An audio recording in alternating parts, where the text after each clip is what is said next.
back to the VST channel. This here is a real waterfall. This is the S23 Ultra with the Expert Raw and the ND filter. So you might have watched my video about Expert Raw and using ND, and I promise you I'm gonna find a real waterfall and test it. So how does it go, guys? This phone Expert Raw, we have the option to turn ND on and off. Now apparently I'm gonna turn it on, and now what can we do with this? So let me show you guys. I can slow really the time and take some beautiful shots that will really look amazing. Now this particular is not amazing, but I was able to get really some very nice magic shots.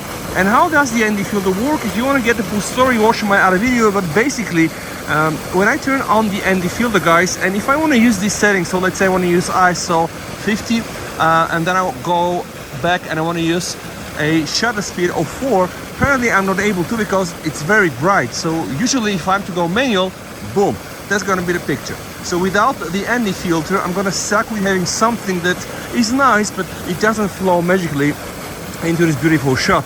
Now if I want to capture the waterfall with a slower speed, guys, I can go up to 4, but then the problem is if I am to shoot this picture, it's gonna get overexposed.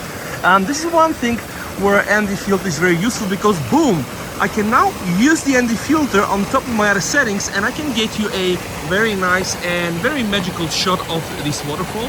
All right, and it just works as simple as that. And take a look at this, guys.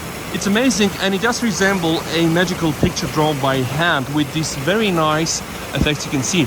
And not only can I play with my other settings, but I can also play with the speed, and I can fine-tune it in the best way I want. Now I'm gonna go back to my ND filter, and I'm gonna go and choose the value of 8, and with this particular settings of the shutter speed, and with this particular shutter speed setting, it's gonna be nothing less, nothing more, but just pure magical. So this is really the true power of the ND filter. Now the ND filter inside the S23 Ultra apparently is a software one, guys, but you can just see when you play right with it, you can get some very nice shots. So I'm not promising that all of the shots are going to be like this, but just look at these magical shots. And now please enjoy the real waterfall.